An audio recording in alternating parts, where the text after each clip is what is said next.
Hi, everybody. Welcome back to JNC Sports. I'm Jackson, And I'm Cameron. and today we are going to be looking at the latest sports news, like we do every Monday, with your favorite high school sports fiends, Jackson and Cameron, of course. Um, Yep, yep, today, yep. today, let's look at the biggest NFL news of the week, probably, definitely Oh the yeah. trading of Carson Wentz from Philadelphia to Indianapolis for I think it was a third rounder and a conditional second rounder next year. hmm Yeah. No. I think it was a good trade. I mean, look, I talked about it last week. I think that Carson Wentz, he's a good player. He had a horrible year this year, but I mean, in the past, I think with the right people around him, and like you said, with his connections right now, I think that Indianapolis could turn him. I don't know if they could turn him into what he did in 2017, but I know they could. There's a possibility they can turn him into a. They can turn him into a decent quarterback for the next couple of years. Maybe lead him to a couple of playoffs, a hmm couple of wild I cards. What do you think, I Jackson? I think he has the opportunity to revive his career there. I mean, he has connect. The Frank Reich was the offensive coordinator and once had that really good season in Philly, and he's the head coach of Indy right now. So I think that there's definitely an opportunity for him right now, Right, and exactly. No, I think I agree with that. he's got a strong running game with Jonathan Taylor, the second round rookie. And I mean, he's got some weapons. He's still got T.Y. Hilton. He's got Michael Pittman, who we'll talk about later. He's got his own little bit of thing with Carson Wentz going on. But I think he has a well built offense. He's got one of the best offensive lines in the NFL.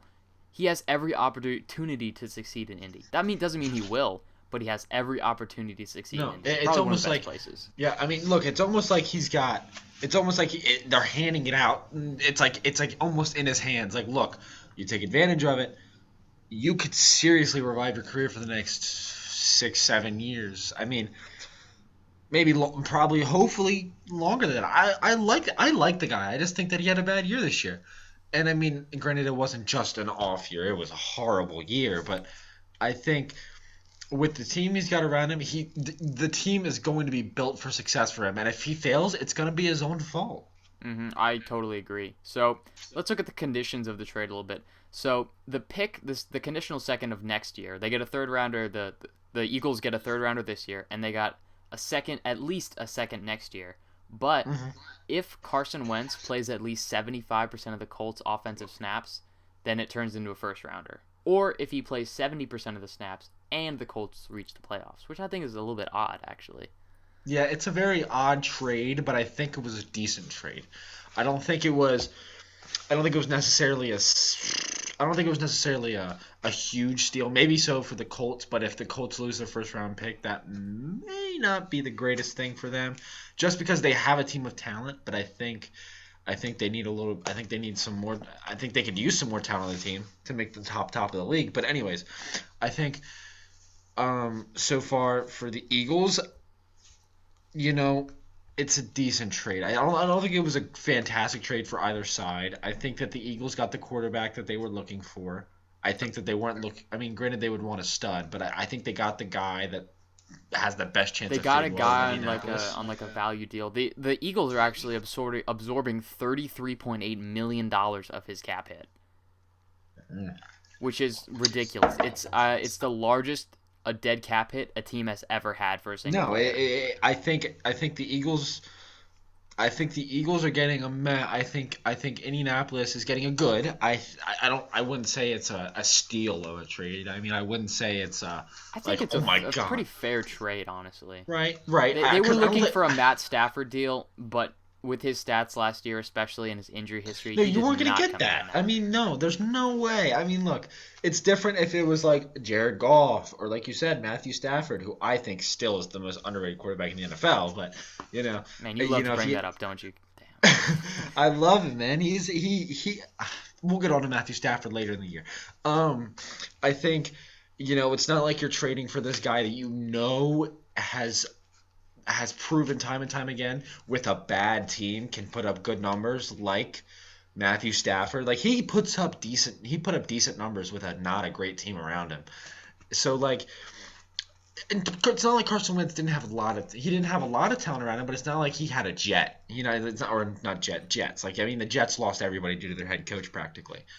So except for Sam Darnold. I think I he mean, definitely has the opportunity to revive his career, and I think he will to some extent. Maybe not, definitely not back to the MVP form, but I think he will have somewhat a revival. And another thing that has to do with Carson Wentz. So Carson Wentz, apparently, according to sources, asked Michael Pittman, who is currently number 11 on the Colts, a wide receiver, for number 11, and Pittman said no.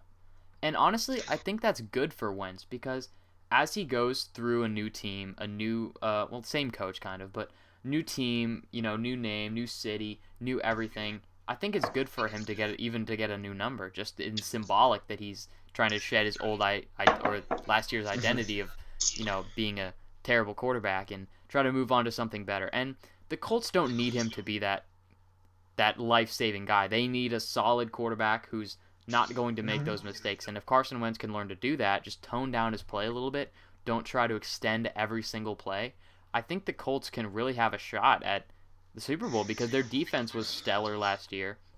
That safety, Julian Blackmon, he was fantastic. Their running game has really come on. I think they have one of the more complete teams in the league. Look, I mean, they got a complete team. I would not put them in the top 5 for Super Bowl contention. I don't agree with you on that. But I would. I'm not saying top 5, but I'm saying seriously, we have to look at them, and especially as the season goes on and they progress, because they're not probably going to add a whole lot of people. They're not going to be like the Buccaneers. They're going to be someone who has continuity. They're just going to add a new quarterback, but he's played in the same system before with Frank Reich, so it shouldn't be that big of a deal. No, I agree with you on that. And, I mean, what I look at is he had a phenomenal season in 2017, but he may have led them to the playoffs, but he didn't lead them to the Super Bowl. That was Well, Nick he was Foles. a big reason why they were in that position. Right, in the first right. place. But the way Nick Foles played in the playoffs, that was a lot of him, and I'll give him that. But look, I think Carson Wentz has the ability to lead them to a Super Bowl, but the problem is, will he take advantage of it? I don't know. But anyways, I think it was a good trade on both sides. I think Indianapolis, they knew they weren't going to get an Andrew Luck or a Peyton Manning or a Phillip Rivers or Tom Brady. I don't know. They weren't going to get any of those guys. If anything, they tried to, but reality was they were going to get what team was most willing to trade their quarterback. And I think the Wentz and Eagles were very, very ready to part ways. So obviously, I read a report that Doug Peterson and Carson Wentz had, during the season, they didn't speak for like 7 to 10 weeks or something like that. How crazy is that? Your head coach and your quarterback. How dysfunctional of an organization do you have to be? Yeah, man, I agree with you on that. But look, anyways, what's your opinion on changing the subject? I think we could both agree that it was a good trade on both sides. What do you think is going to happen with Big Ben, the franchise quarterback for the Pittsburgh Steelers, Pro Bowler, 2-time Super Bowl champ? What do you think? Now, Big Ben is interesting because his first half of the season this year was fantastic. He was playing stellar. Pittsburgh was clicking on all cylinders, and then in the second half of the season, it just fell. It just all fell apart. And is that attributed to Ben's age? Is that attributed to the coaching? Is that attributed to his leadership? I don't know. But he has a $19 million hit against the cap this upcoming season. And in a year where the cap is going to go down for the first time in forever, it's definitely feasible that they would get rid of him. Because is he more of a liability now? Do you believe he can lead you to another Super Bowl? Or do you believe the time has come? You're not going to see, in my opinion, you're not going to see another quarterback for a while unless we find somebody like that. Maybe Mahomes will do it. You're not going to find a Brady that's playing better than at 43 than he was at 38. Yeah. You're not going to find. And Roethlisberger is 39 coming into this season, and I know they signed Dwayne Haskins, but Ben Roethlisberger is not the same quarterback that he was when they won the Super Bowl. And I think obviously. It was 2008. 2008, I think they won. Right? Yeah.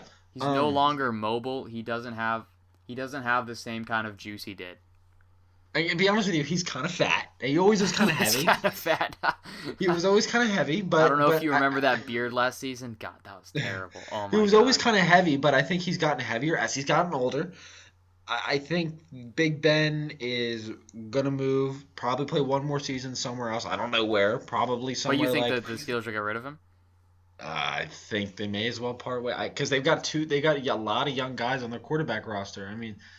Granted, I don't think Dwayne Haskins is going to do anything, but Well, after the he's way he more than played, they've got right now. Mason Rudolph and Duck Hodges, who played last year, played terribly. man, They were the only reason that the Steelers didn't make the playoffs. yeah, I just think They Mason don't have Rudolph. their maybe Dwayne Haskins. I don't know about Dwayne. Dwayne Haskins Dwayne is full Haskins, look on. at the way he played in Washington. He played mediocre at best. But will cutting him as a first round pick pedigree, will that shake him up? Because a lot of his issues were off the field. Him Yeah, just that's being an true too. idiot. Will that shake him up enough and be like, oh my god, I might lose I my think chance? I think he got talent. I just don't think. I think Dwayne Haskins has the ability to be a decent quarterback. I don't think I don't. I think at this point, right now, he's got the chance to redeem his career, but I'm not gonna put him in the contention where like he has the opportunity to become this all-time quarterback.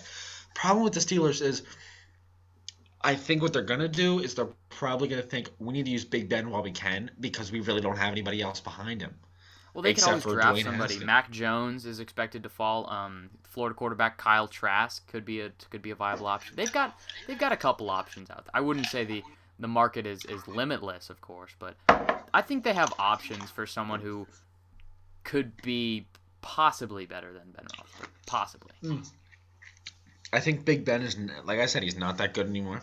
He's not bad. He's still a franchise quarterback. He'll go in the Hall of Fame, no doubt.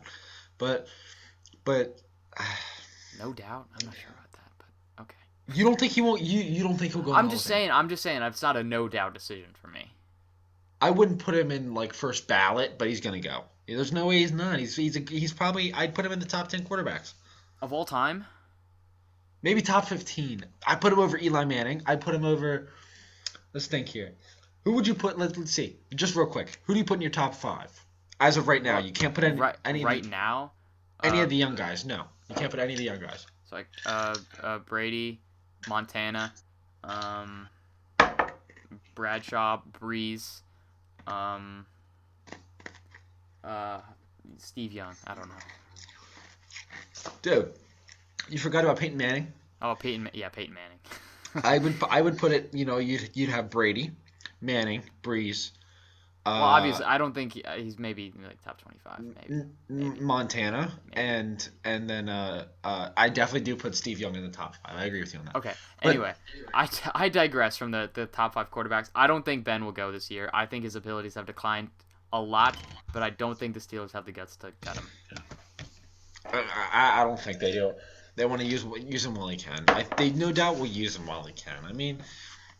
Look, the way he played when they went through 11-0, it was great. It was Big Ben. What do you expect? He's played that way for years. He's had a couple of bad seasons, like not bad. He's got a couple of mediocre seasons, but he's overall been a good quarterback.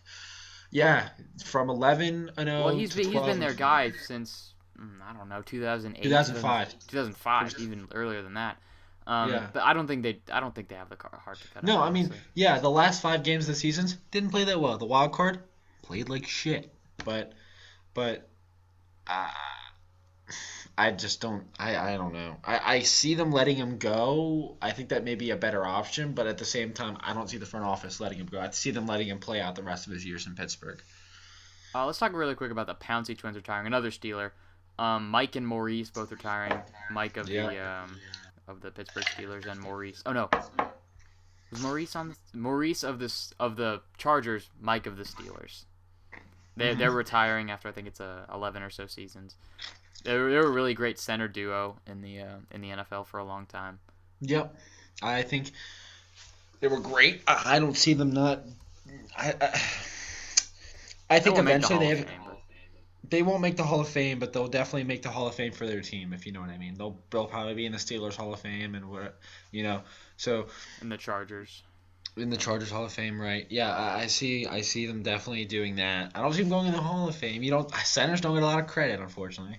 But yeah, they did their job for really well for a really long time. Always Yeah, looked at they were very good guys. They were very reliable, except for the snap in the wild card. Yeah, that may be why he retired. Realized he was never going to get playing time again. But look, anyways, I think They were very reliable guys. But okay, let's move on to our power rankings and what we think about them. All right, Jackson, I'm gonna let you official take NFL it. power rankings. Let's do the top 15. We're not gonna do all 32. We'll do the bottom 15 some other time. But Yeah, we'll do that. Or the bottom, whatever. Buccaneers. There's no way you don't rank them number one. Obviously. I mean, Super Bowl champions, Tom Brady, great defense. What else is there to say? they were on fire in the postseason. I agree with that completely. Fire. They were on fire. Ridiculous. But don't get mad at me for this.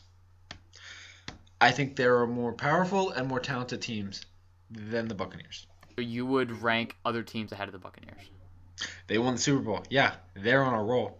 But there are other teams that have better talent, I think. I think the Tampa Bay Buccaneers are kind of like the Infinity Gauntlet with all these lost superstars. I don't think there's a team with more talent out there. I mean, yeah, they got a lot. When your third receiver is Antonio Brown, you have a lot of talent. I agree with that, but the Chiefs lost. The Chiefs did lose. That's why they're number 2. But, sorry, I'm chewing on ice. I think the Chiefs, no doubt, have a better team. So you'd rank the Chiefs number 1 then? Yeah, they lost the Super Bowl. They were shut down, and I will give the Bucs defense that. But I don't think the Chiefs are more talented. They belong in number 2. Chiefs are more talented. I think the Chiefs deserve the power ranking of 1 because 1, Patrick Mahomes is the best quarterback in the NFL. Travis Kelce is one of the best tight ends in the NFL. Tyreek Hill is the best wide receiver in the NFL. You got those 3 guys that are probably the 2 that are no doubt number 1 and 1 that is a debatable top 3, right? Man. Okay. I think that they've just got a little, and Andy Reid, fantastic coach for the Eagles and for obviously the Chiefs, the team he's got right now. How can he not be a fantastic coach? And yeah, don't get me wrong, the Buccaneers head coach, great head coach too. They're both good head coaches, but I put the Chiefs over the Bucs. I don't. And now okay. I don't put Packers, Bills, Packers, Bills, and Ravens. How do you rank those? The next 3. All right. I put the Packers at 3. I agree with that. Again, the Packers have a lot of talent. I don't put them over the talent of the Bucs or the Chiefs, but they have a lot of talent. Aaron Rodgers had an MVP season. They've got a lot of talent, but I think the problem is they haven't been able to find that home stretch. They've been to the NFC Championship 2 years in a row, lost both times. I think this year, if Aaron Rodgers plays the way he played, the rest of the team does their job. I see it being another matchup between the Buccaneers and the Packers, but I think it's a much closer game. I don't know who wins that because they're both extremely talented teams. The Packers, yeah, that's what like we said. The Packers can't make it over the hump, and for that, yeah, I'm still ranking them as 3 because of their talent, because of Aaron Rodgers, because of Devontae Adams, and because of Jair Alexander. But they're not. Can they make it over the hump this year? Can they make those additions? Maybe in the wide receiver core, maybe on the defense, maybe in the linebacker core. They recently cut Kirksey, Christian Kirksey. Maybe they need a little more help at linebacker to stop that short game, that middle game. But for this 3, I'm happy. I like the Bills. I think they're very close behind the Packers, and there's an argument to be made that they should be above the Packers.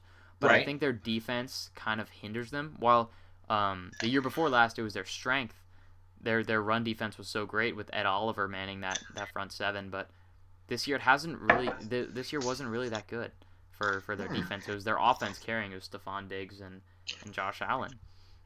And then the Ravens, I'm happy with them at the bottom of those 3. The Ravens, they need to make those passing additions to improve their passing game.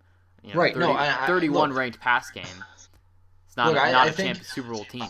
No way. But I think the Ravens are the same as the Packers. They've got all the talent in the world, but they just haven't been able to make it over the hump. Granted, the hump isn't the AFC Championship, but the hump is just the playoffs. They get to the playoffs, and they're known to choke, and not just the last 3 years. They've gotten to the playoffs a lot, and they'll get to the division or the championship, and they'll lose by a field goal or something.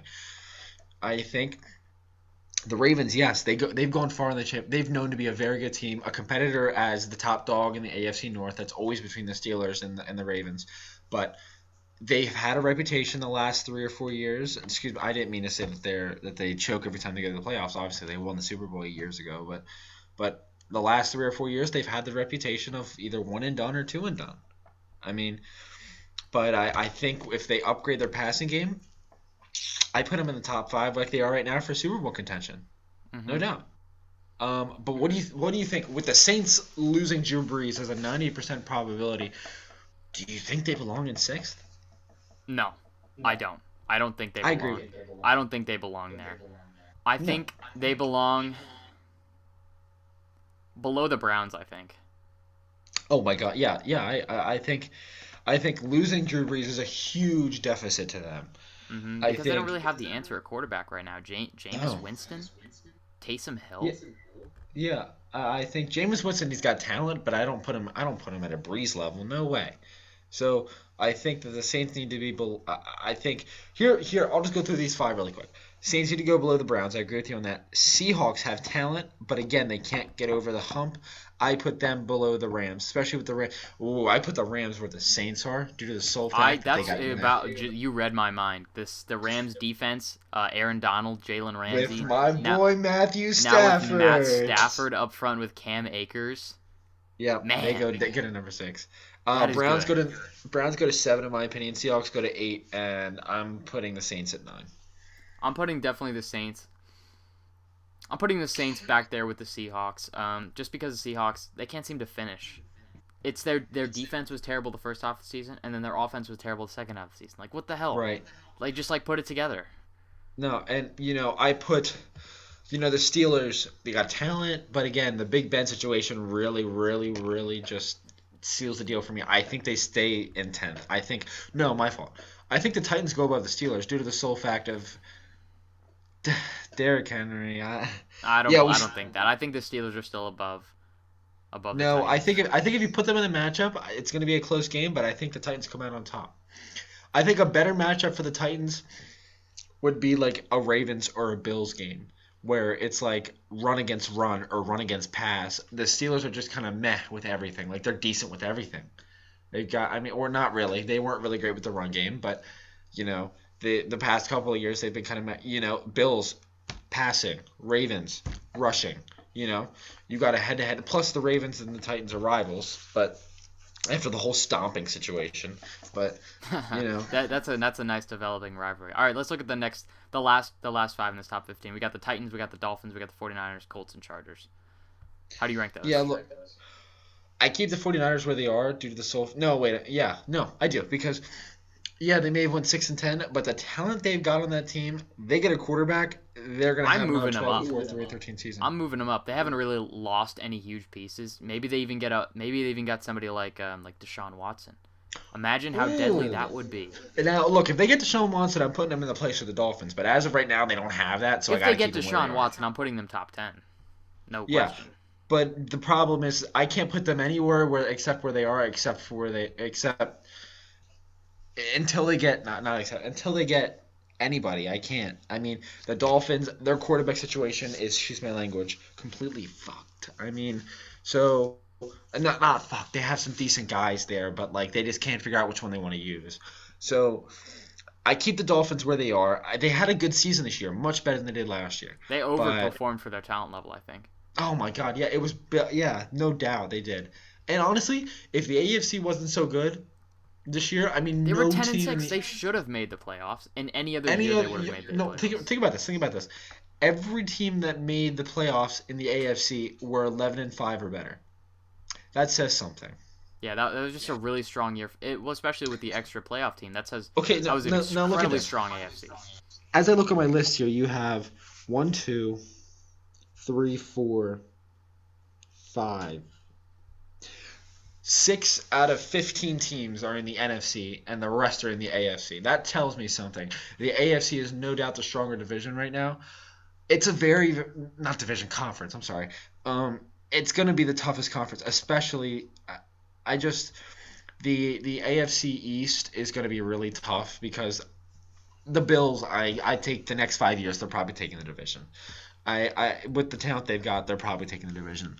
But I mean, the Dolphins went 10-6. That shows something. But anyways, I keep the Colts where they are until I see Carson Wentz perform. I don't put them anywhere up higher. I'm gonna drop the Titans a little bit, drop the Dolphins, raise the 49ers, Colts and Chargers where they are. Yeah, no, Chargers are rebuilding, but I think the Chargers have an They're opportunity. not really rebuilding. They have a team. They just needed a decent coach. Right, but they also got a lot of young guys. What I mean by rebuilding is they need to kind of develop some of these guys a little bit. Oh, yeah, okay, yeah. And I think they really rebuilding. Yeah. Yeah, sorry, I used the wrong word. But I think they didn't do bad for what I mean. They got a lot of young guys. 7-9 isn't a horrible. It's a mediocre season, but it's not horrible. I mean, with the guys they got right now, you look at it. I say in the next 2 or 3 years they have a 9-7 or a 10-6 season. Maybe this year they go 9-7. I don't know. I think this year they can go 10-6. You know, you think 10-6? I'll go 9-7. We can talk about records later. But that's it for our power rankings. I think that was. I think we're pretty much on the same page with that, except for a couple of. Let's move on to. Let's move on to Dugout Talk, my favorite talk of the night. Let's talk about how the Red Sox are in touch with Jackie Bradley Jr. What do you think of that? I like that. I'm kind of proud of them. Red Sox are one of the biggest teams, if you know what I mean. There's one thing I heard of Moneyball that I will never forget is there's big teams, small teams, teams that can buy people, afford people, teams that can't. Red Sox can buy people, they can afford people, and they're keeping Jackie Bradley Jr. or hopefully. He's not a I wouldn't put him in a fantastic standpoint, but. You know, the Red Sox did not play well this year. And they honestly, if they wanted to, they could go buy who they wanted. And they didn't. I give them props for that. But let's talk about Jake Lamb to Atlanta with Charlie Morton. Charlie Morton, two additions to that Atlanta Braves team. One for the rotation and another. The Atlanta Braves played very well this year. I don't see them beating the Padres or the Dodgers, but they were a very, very good team. And with these two additions, I could see them being in the NLDS. I don't see them being in the NLCS, but I could see them no doubt being in the NLDS. No doubt they take the East. Oh yeah, no doubt. I mean, look, I think they take the East. Well, the NL East is going to be a tough division this year, I think. I think the Braves will still take it, no matter. You think the Braves will take it? All right. Now let's move on to Jason Dominguez. Wow, that was a big statement, putting the number one player in the MLB and saying that Jason Dominguez was better than Trout at his age. Wow. I'm shocked. Who Jason Dominguez is for anyone who might not know. Well, he is a Yankees prospect, young guy, huge, hits the shit out of the ball, plays well, but you can't predict that yet. So he's saying that he's better than Trout when Trout was his age? The media and the Yankees are saying that he is better than Trout when Trout was 18. Okay, I see it. But look, Trouty, I don't say that due to the sole fact that I love Trouty. Everybody loves Trouty who knows baseball. He's the number one player in baseball, one of the most humble players in baseball. You know, Trouty is my boy. I don't see it, although the guy's a stud. But you look at Aaron Judge. Aaron Judge was a stud at 18 as well. So nobody can really tell until he gets to the league, till he gets to the MLB, and then we'll see. But look, I mean, that was a bold statement. I'll have to watch some of his videos later tonight and see what they're really talking about. But I've seen his height. I've seen his stature. He's got the genetics to be one of the best. He's got the genetics to rival Trout. I give him that. He's got the hitting to rival Trout. I give him that. Is he an outfielder? Yeah, I think so. Yeah, I have to check. I gotta check some of his videos tonight. I think so, but he's either I don't know. I don't necessarily remember what position he plays, but I know boy can hit. But again, Trouty can hit, and he's one of the best center fielders in the game. So, anyways, let's move on to penalty box. Let's talk about your favorite segment of the night, hockey. Oh yeah. Let's talk about the 3 stars of the week. We got first star Austin Matthews of the Toronto Maple Leafs. Been red hot recently. He's got 13 points in the past week and on a 16-game point streak. He's one of the best players in the NHL right now, and the Maple Leafs have been on fire. They blew. Okay, they did blow a 4-goal lead to one of the worst teams in the league, the Ottawa Senators, a few nights ago. But they are still leading the North Division. They're still on top of the league in points, and they've got Austin Matthews, who is playing out of his mind right now. Yeah, look, I see exactly what you're saying. I think when you got players like that, I think He's turning into a bona fide superstar. I think but the role that he's been on. I think players in all sports, they go on roles like that, and they either continue or they fall off. I mean, look, an analogy. You look at, let me think of one. You got one like Cody Bellinger. And Cody Bellinger has been known to be one of the best players in baseball. He's probably top 20, top 10. I don't know. I got to see what MLB ranked him at. I looked at some of the rankings the other night. He went through a stint in 2017 where that boy or that man was probably the best hitter at that time.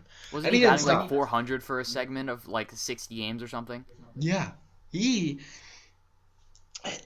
And granted, he didn't hit that well in the postseason this year, but Cody Bellinger has proven to be still one of the best hitters in baseball. But then you got guys like, let's think. Jackson, give me another player from any sport that had a stint where they were insane and they fell off. Insane? I don't know about that. Most players who are insane like this, like 13 points in 1 week, is probably like hitting like 500 in a week. I'd compare it to that. Yeah. I mean, look, if he continues to do what he's doing, I'll agree with you. Yeah, 16 games. 16 game point streak since he came back from an injury, and he just has been racking up the points since then. Continuing with the star study, we got the second star, Connor McDavid, who scored a hat trick last night for a total of 9 points this week. 2 nights ago, my apologies, against the Flames. He's just been stellar again. 9 points again in a week, worthy of star recognition. Best player in the NHL right now. And even continuing with the star-studded lineup, great 3 players. We've got the Pasta Man, David Pastrnak. So he only played 2 games, but he did score 4 goals in those 2 games. And he scored a hat trick against the Flyers last night on Lake Tahoe, actually. Not on the lake, but next to the lake on a rink. But they had a Lake Tahoe games we talked about last week. And it was really interesting. On Saturday, the Avalanche and the Vegas Golden Knights played. They had I think it was a noon start time for them. And the sun was so bright that it melted the ice and made a bunch of ruts. So they had to postpone the game until 9 p.m. local time, which was midnight for us. Wow, that's crazy, man. It was chaotic. The goalie for the Avalanche was wearing sunglasses during the game. Wow. It was pretty funny. That's pretty cool. But it was chaotic and fun in its own way. It was like the Winter Classic when you can't have a Winter Classic because you can't have fans. But the scenery was great. The mountains in the background and, of course, the lake. I think it was fun. I liked it. Let's talk about Artemi Panarin of the New York Rangers. Now, this branches into some areas that are not sport. Did you hear about this at all, Cameron? I think I looked at it a little bit, but I could use some extra details. Okay, so do you know Vladimir Putin, right? Mm-hmm. You know he has a rival who was acid faced a few years ago, Alexei Navalny. Right. So Artemi Panarin, who's a player for the New York Rangers, who's from Russia, who has expressed open support for this rival of Vladimir Putin, Alexei Navalny. And so recently, a Russian newspaper ran a piece on him saying that he beat the shit out of an 18-year-old girl back in 2011. Right. And so a lot of the speculation is that like Putin may or may not be involved. The Russian government may or may not be trying to slander his name. And for that reason, he's going to take a leave of absence with the full support of the New York Rangers and the NHL. Man, governments need to stay out of sports. I think it's really interesting. I mean, it's one of the things where it's like, and it requires a little bit of backstory. But I think that would be definitely something to watch in like the global political landscape involving hockey. Right. So a little a little more brighter news. Nico Hischier was named a captain of the New Jersey Devils a few nights ago. The first one since Andy Green, who was traded to them last year, or traded away from them last year to the Islanders. Right. He's a great guy, young player, great leader of the Devils. He's just a great guy. Right. No. Sidney Crosby played his 1,000th NHL game the other night. Wow, it was really that's cool. crazy. All the Penguins players came out in 87, which is Crosby's number and his jersey, and they all did. He has this routine that he does literally every game. He does the exact same thing in the exact same spot, and all the team did it with him, which was kind of weird and cool to watch. Right. No, I mean, you see it a lot. I think that is. I just think that's awesome. I mean, look, yeah, it was a little bit weird. Don't get me wrong, but you know what? I mean, 1,000 games. That's crazy. That's crazy. I That's mean, longevity. I mean, 1,000 that's NHL games where people are hitting each other and running fast, and it's Right. you're standing on sharp blades. And you know what? People aren't even adding the games that he had before the NHL. Like, yeah, I mean, like they may have. You know what? I mean, it's almost like when Cal Ripken played his record game. And granted, baseball doesn't have as much collision, but like when his teammates made him run around the field and like 2,000 plus games, baseball games. And granted, baseball is played like every day, but like Not quite that like, magnitude, but still pretty important. no, it's 1,000 games. That's pretty impressive. I mean, 1,000 games is pretty impressive. I mean, Cal Ripken was like the number one. Sidney Crosby isn't the number one, but it's still a huge milestone. No, it's a huge milestone, but I still compare it to that when they made him run around the field, and you had players imitate him and stuff like that. But look, I mean, I think it's awesome. But anyways, that concludes our podcast for tonight. Thank you guys for tuning in. Don't forget to like and subscribe. Don't forget to check us out on Spotify either. Follow us on Spotify, whatever you're watching on. We love you guys. We're setting up social media accounts. Make sure to go follow that. We're going to link Please those go follow in the bio today. Thank you guys so much for watching. We really appreciate you. Have a great night.